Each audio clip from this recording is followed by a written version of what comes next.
അപ്പോൾ ഇവിടെ വേടന്റെ പാട്ടുകളെ ബഹുമാന്യ ആദരണീയ മധുജി പറഞ്ഞിരിക്കുന്നത് അദ്ദേഹം ഒരു ജാതി ഭീകരവാദത്തിന്റെ വക്താവാണ്, അദ്ദേഹത്തിന്റെ പിന്നിലുള്ള ആളുകളൊക്കെ അതിന്റെ ആളുകളാണ്, അദ്ദേഹത്തിന്റെ പിന്നിൽ ആരെങ്കിലും ഉണ്ടോ അതൊന്നും നമുക്കറിയില്ല. അതൊക്കെ ഇന്നത്തെ നിയമ സംവിധാനം നമ്മൾ മനസ്സിലാക്കുന്നത് RSS പോലുള്ള പ്രസ്ഥാനത്തിന്റെ ആളുകൾക്കൊക്കെ കേന്ദ്ര ഗവൺമെന്റിനോട് ബന്ധപ്പെട്ട് അന്വേഷിക്കാൻ പറ്റുന്നതാണ്. തീർച്ചയായിട്ടും അന്വേഷിക്കും. ഇങ്ങനത്തെ അഭിപ്രായം ഉയർന്നു വരുമ്പോൾ അതിനുമായി ബന്ധപ്പെട്ട് അദ്ദേഹത്തിന് എന്തെങ്കിലും ഭീകരവാദവുമായിട്ട് എന്തെങ്കിലും ബന്ധമുണ്ടോ ഒക്കെ അന്വേഷിക്കുകയും അതൊക്കെ തെളിയിക്കാനുള്ള ഒരു കാര്യങ്ങൾ കൊണ്ടുവരികയും വേണം. കാരണം ഇങ്ങനെ ഒരു കലാകാരനെയോ ഒന്നും നമ്മൾ ആ മുൾമുന്നിൽ നിർത്താൻ പാടില്ല.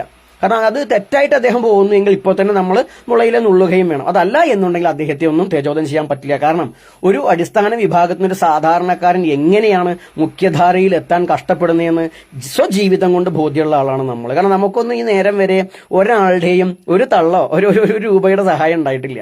നമ്മളെ നാലാൾ അറിയുന്നുവെങ്കിൽ അത് ദൈവാനുഗ്രഹം കൊണ്ടും പരാശക്തിയുടെ അനുഗ്രഹം കൊണ്ടും ഗുരുത്വം കൊണ്ടും മാത്രമാണ്. അപ്പം ഞങ്ങളെപ്പോലുള്ളവർക്കൊന്നും ഒരു പിന്തുണയും ഇല്ലാതിരിക്കുമ്പോൾ ഞങ്ങൾ ഏതെങ്കിലും വിധത്തിൽ വരുന്ന സമയത്ത് അത് മറ്റൊന്നിന്റെ പുറകിൽ നിന്ന് ആരെങ്കിലും ഞങ്ങളെ പുഷ് ചെയ്തിട്ടാണെങ്കിൽ അത് തീർച്ചയായിട്ടും നിയമത്തിന് മുന്നിൽ കൊണ്ടുവന്ന് അത് തെറ്റാണെങ്കിൽ ശിക്ഷിക്കപ്പെടുക തന്നെ വേണം. അതല്ലാണ്ട് എന്താ പറയുക ഒരു മറ സൃഷ്ടിക്കുന്ന രീതിയിൽ തെറ്റിദ്ധാരണ വരുന്ന രീതിയിൽ കാര്യങ്ങൾ ഉണ്ടാവാൻ പാടുള്ളതല്ല. അപ്പൊ ഇവിടെയാണ് ഇദ്ദേഹം ജാതിവാദിയാണെന്ന് പറയാൻ കാരണം നമ്മൾ തന്നെ കേട്ടു അദ്ദേഹം നീ തമ്പുരാനോ മറ്റതല്ല പിന്നെന്തോ വാക്കുകളൊക്കെ പറയണം. നമ്മൾ ആ വാക്ക് പറയാൻ മടിയുള്ള ആളൊന്നും ലക്ഷണം വെച്ചത് ഗുപ്തമന്ത്ര പ്രയോഗമാവുകൊണ്ട് അതിന്റെ ആവശ്യമില്ല. അപ്പൊ അത് അദ്ദേഹത്തിന്റെ പ്രതിഷേധമാണ്. അത് പറയാൻ അദ്ദേഹത്തിന് അധികാരമുണ്ട്. അത് പറയാൻ ആ വാക്ക് തെറ്റാണ് എന്നുണ്ടെങ്കിൽ അപ്പോഴും കേസ് കൊടുക്കാം. അതല്ല അദ്ദേഹം ജാതിയെ ആക്ഷേപിക്കുന്നു പറഞ്ഞാൽ ഇവിടെ എങ്ങനെയാണ് ജാതി ആക്ഷേപം സംഭവിക്കുന്നത്? ഒരു സിസ്റ്റം ഇവിടെ നിലനിൽക്കുന്നുണ്ട്. നമ്മൾ ഇല്ല എന്ന് കൊണ്ട് കാര്യമില്ല. ഇപ്പം നമ്മളടക്കം നമ്മൾ പോകുന്ന വേദിയിൽ നിങ്ങൾ നമ്മളെ കണ്ടിട്ടുണ്ടായിരിക്കാം. നമ്മളൊരു കാര്യം പറയുമ്പോൾ പോലും ഇത് ആവർത്തിക്കരുതേ, നമ്മൾ എന്താ പറയുക സാഹോദര്യത്തിൽ വർത്തിക്കണം എന്ന് പറയാനാണ് നമ്മൾ ശ്രമിക്കുന്നത്. കാരണം ഇത് ഫോളോ ചെയ്യണം എന്നല്ല. പക്ഷെ അത് പറയേണ്ട ഗതികേട് വരുന്നത് എന്തുകൊണ്ടാണ്? പ്രാക്ടിക്കലി ഇവിടെ എന്ത് സംഭവിക്കും? നമ്മൾ ജാതിയില്ല, ഇവിടെ വിവേചനമില്ല എന്ന് പറഞ്ഞിട്ട് കാര്യമില്ല. അതുണ്ടോ എന്ന് പറയേണ്ടത് ഇത് അനുഭവിക്കുന്നവരാണ്. അനുഭവിക്കുന്ന തട്ടിൽ നിന്നുകൊണ്ടാണ് ചണ്ടാളബാബ നിങ്ങളോട് പറയുന്നത് ജാതി ശക്തമായിട്ടുണ്ട്. ഒരു ഉദാഹരണം പ്രസന്റിലി നടന്നത് നമ്മൾ നിങ്ങളോട് പറയാം. നമ്മൾ അനന്തപുരി ഹിന്ദു മഹാസമ്മേളനത്തിന് പോകുന്നു. നമ്മൾ സംസാരിച്ച സ്പീച്ച് നിങ്ങളെല്ലാവരും കേട്ടിട്ടുണ്ടായിരിക്കും. ഒത്തിരി ആളുകൾ കേട്ട ഹൈന്ദവരെല്ലാം, പ്രത്യേകിച്ച് സംഘപ്രവർത്തകർ പോലും അതിനെ പോസിറ്റീവായി എടുത്തിട്ടാണ് ആ ഒരു ഇതിൽ സംസാരിച്ചത്. എന്നാൽ അവിടെ ഉണ്ടായൊരു നീതികേട് എന്ന് പറഞ്ഞു കഴിഞ്ഞാൽ നമ്മൾ ക്ഷണിക്കപ്പെട്ട അതിഥിയാണ്, ഉദ്ഘാടന സദസ്സിലേക്കാണ് ക്ഷണിക്കുന്നത്. ഉദ്ഘാടന സദസ്സിലേക്ക് ക്ഷണിച്ചിട്ട് അവിടെ ചെന്നപ്പോഴാണ് അവർ പറയുന്നത് ഉദ്ഘാടനമല്ല, അത് സംവാദമാണ്. ഒരു തെറ്റ് അതാണ്. പിന്നെ 15 മിനിറ്റ് സംസാരിക്കാനായിട്ടാണ് നമ്മളെ ക്ഷണിച്ചിരുന്നത്. 15 മിനിറ്റ് സംസാരിക്കുമ്പോൾ ഞങ്ങൾ ഇവിടുന്ന് ആശ്രമത്തിൽ നിന്ന് പറഞ്ഞേനെ ഏതെങ്കിലും ഒരു സന്യാസിക്ക് എന്തെങ്കിലും ഒരു സ്പെഷ്യാലിറ്റി ഉണ്ടെങ്കിൽ ഞങ്ങൾ അതിനെ പ്രതികരിക്കും. കാരണം ഞങ്ങൾ ആ സന്യാസിമാരുടെ പ്രതിനിധികളല്ല, ഞങ്ങൾ ചണ്ടാള പരമ്പരയുടെ വക്താക്കളാണ്. അപ്പോൾ ഞങ്ങളെ ഒരു തരം താഴ്ത്തിക്കൊണ്ട്, ഞാൻ പറഞ്ഞതല്ല കേട്ടോ, പോണ ആശ്രമത്തിന്റെ സംഘാടകർ പറഞ്ഞതാണ്, ഞങ്ങളെ ഒരു തരം താഴ്ത്തി കാണിക്കുന്നു എങ്കിൽ, ആർക്കെങ്കിലും ഒരു ഹൈറാർക്കി കൊടുക്കുന്നു എങ്കിൽ, അത് ശങ്കര പരമ്പരയ്ക്ക് കൊടുക്കുകയും ഞങ്ങളെ തരം താഴ്ത്തുകയും ചെയ്യുന്നു എങ്കിൽ അതിനോട് യോജിക്കാൻ ഞങ്ങൾക്കാകില്ല എന്ന് പറഞ്ഞു. ഇവരിതൊന്നും ഉണ്ടാകില്ല. ഈക്വലാണ്. ശങ്കര പരമ്പരയാവട്ടെ, നിങ്ങളാവട്ടെ, ചണ്ടാള ബാബയുടെ ഒക്കെ സന്യാസിമാരാണ്, ഒരു മാറ്റവും ഉണ്ടാകില്ല എന്ന് പറഞ്ഞിട്ട് അവിടെ എത്തിയപ്പോൾ ജൂന അഖാഡേന്റെ, പ്രത്യേകം മനസ്സിലാക്കണം, 7 അഖാഡകളൊക്കെയാണ് നമ്മളുടെ ഈ പറയുന്ന കുംഭമേളയുമായിട്ട് ബന്ധപ്പെട്ടുള്ളത്. അതിൽ ജൂന അഖാഡേന്റെ കേരളത്തിന്റെ പ്രതിനിധി മാത്രമായിരിക്കുന്ന ആനന്ദവനം സ്വാമിയാരെ പ്രത്യേകം ഒരു പ്രിവിലേജോട് കൂടിയിട്ടാണ് കൊണ്ടുവന്നത്. അദ്ദേഹം ഞങ്ങളുടെ ആളുകളുടെ പ്രതിനിധിയല്ല, മുഴുവൻ. ഇപ്പൊ തന്നെ കേരളത്തിലാണെങ്കിൽ പ്രഭാകരാനന്ദ സരസ്വതി സ്വാമികൾ പറഞ്ഞത് അദ്ദേഹം ഒരു അഖാഡയുടെ, ശങ്കര അഖാഡയുടെ മണ്ഡലേശ്വരാണെന്ന് അദ്ദേഹം പറയുന്നേ. കൂടാതെ തന്നെ നമുക്ക് തന്നെ നേരിട്ടറിയാം, നമ്മൾ ഹിന്ദു സന്യാസി സംഗമത്തിൽ പോയപ്പോൾ അവിടെ ഒരു സ്വാമിജിയെ പരിചയപ്പെട്ടു, തൃശൂലമേന്തി. ആ സ്വാമി പറഞ്ഞത് മലയാളിയാണ്, അദ്ദേഹം മഹാമണ്ഡലേശ്വരാണെന്നാണ് പറയുന്നത്. അപ്പൊ കേരളത്തിൽ തന്നെ വിവിധ അഖാഡകളുടെ മഹാമണ്ഡലേശ്വരന്മാർ ഇരിക്കെ ജൂന അഖാഡേന്റെ മഹാമണ്ഡലേശ്വരെ പ്രത്യേകം അങ്ങനെ ആനയിക്കുന്നു എങ്കിൽ ഞങ്ങളോട് പറയേണ്ടതായിരുന്നു. പക്ഷെ ഞങ്ങളോട് പറയാതെ ഞങ്ങളെ വിളിച്ചു വരുത്തി ഇരുത്തുകയും അതിനുശേഷം ഈ മഹാമണ്ഡലേശ്വര അധ്യക്ഷനായിരിക്കുന്ന ആ സദസ്സിൽ ഉദ്ഘാടനം മാറ്റിവെച്ചു. അത് തെറ്റാണ്, ഞങ്ങളെ അറിയിച്ചിട്ടില്ല. അതിനുശേഷം ഈ വിഷയം പറയുമ്പോഴും നമുക്കറിയാം, ഇത് പറയുമ്പോൾ എന്താ ചെയ്യാന്ന് ചണ്ടാള ബാബേനെ വിളിക്കേണ്ടെന്നേ പറയുള്ളൂ. നമുക്ക് വിളിച്ചില്ലെങ്കിൽ ഒന്നുമില്ല, ഇത് വിളിച്ചിട്ടൊന്നുമല്ല ഇവിടെ ജീവിച്ചിരിക്കുന്നത്, ഒരു രൂപ വാങ്ങിയിട്ടുമല്ല. അപ്പോൾ ഇവിടെയാണ് അദ്ദേഹത്തെ ഇരിച്ചു. പിന്നെ കൂടാതെ കുറച്ച് സന്യാസിമാർ ഇരിക്കുന്നുണ്ട്, മറ്റുള്ളവർ ഇരിക്കുന്നുണ്ട്. ഈ സന്യാസിമാർ, അമൃതാനന്ദമയി മഠത്തിലെ സന്യാസി പോലും 20-25 മിനിറ്റാണെന്ന് സംസാരിച്ചിട്ടുള്ളത്. അങ്ങനെ ഓരോരുത്തരും സംസാരിച്ച് ചണ്ടാള ബാബ സംസാരിക്കാനാകുമ്പോൾ പറഞ്ഞത് 5 മിനിറ്റ് സംസാരിച്ചാൽ മതി എന്നാണ് പറഞ്ഞത്.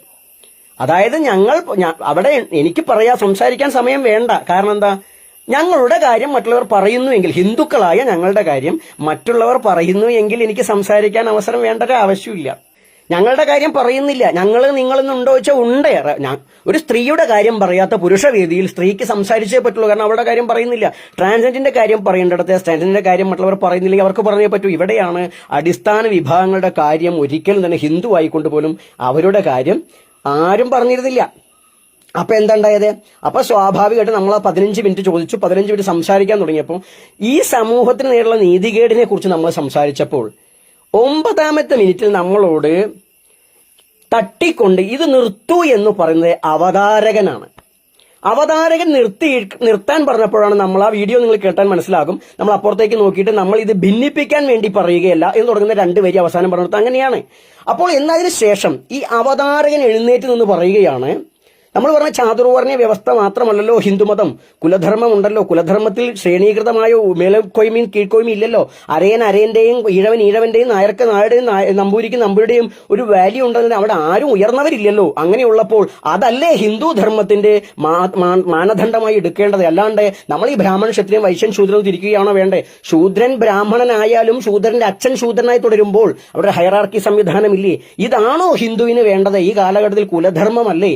അതുകൊണ്ട് ഈക്വാലിറ്റി അല്ലേ എന്ന് പറഞ്ഞപ്പോഴാണ് ഇദ്ദേഹം നിർത്താൻ പറഞ്ഞുകൊണ്ട് ഈ അവതാരകൻ എഴുന്നേറ്റ് എന്ന് പറയുകയാണ്, ഈ ചാതുർവർണ്ണയമാണ് ഹിന്ദുവിന്റെ മാനദണ്ഡം. ബ്രാഹ്മൺ ക്ഷത്രിയൻ വൈശ്യൻ ശൂദ്രൻ ഇല്ലാതെ ഹിന്ദു ഇല്ല. ചതുർവേദങ്ങളാണ് ഹിന്ദു, വേദങ്ങളില്ലാണ്ട് ഹിന്ദു ഇല്ല.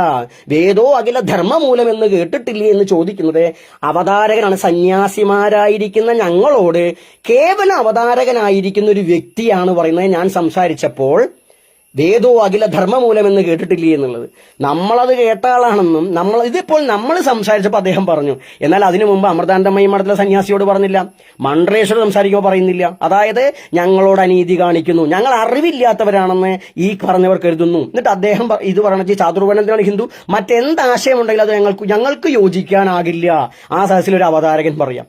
ഒരു അവതാരകൻ എവിടുന്ന് കിട്ടി ഈ ഒരു അധികാരം? അവതാരകൻ എന്ന് പറഞ്ഞാൽ പേര് വിളിച്ച് നിർത്തേണ്ട ആവശ്യമുള്ളൂ. പക്ഷെ ഇതിന് മറുപടി തന്നുകൊണ്ട് അദ്ദേഹം സംസാരിച്ച് ഹിന്ദു എന്ന് പറഞ്ഞാൽ ചാതുർവർണ്ണയാണെന്ന് പറഞ്ഞാൽ ആലോചിക്കൂ. നമ്മളെ കേൾക്കുന്ന നിങ്ങൾ ആരെങ്കിലും ബ്രാഹ്മൺ ക്ഷത്രിയ വൈശ്യശൂദ്രൻ തുടങ്ങുന്ന വേദപാരമ്പര്യങ്ങൾ 4 വേദങ്ങൾ പ്രചരിപ്പിച്ചു പോരുന്ന പാരമ്പര്യത്തിലുള്ളവരാണോ നിങ്ങൾ? എത്ര പേരുണ്ട്?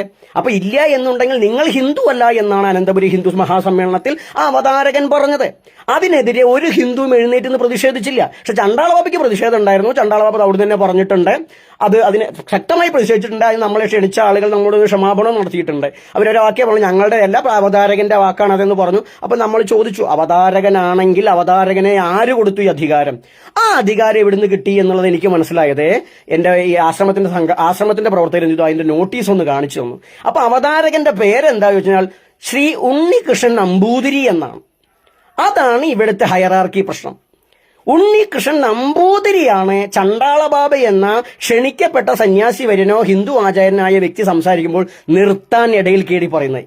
ഈ അധികാരം പരമ്പരാഗതമായി ആരിവർക്ക് കൊടുത്തു? കേൾക്കുന്ന നമ്പൂതിരിമാര് മനസ്സിലാക്കാൻ നിങ്ങളെല്ലാം പറയുന്നത് ഈ ചിന്തയുള്ളവരെയാണ് പറയുന്നത്. ദലിതനുണ്ടെങ്കിൽ ദലിതനെയും നമ്മൾ പറയും.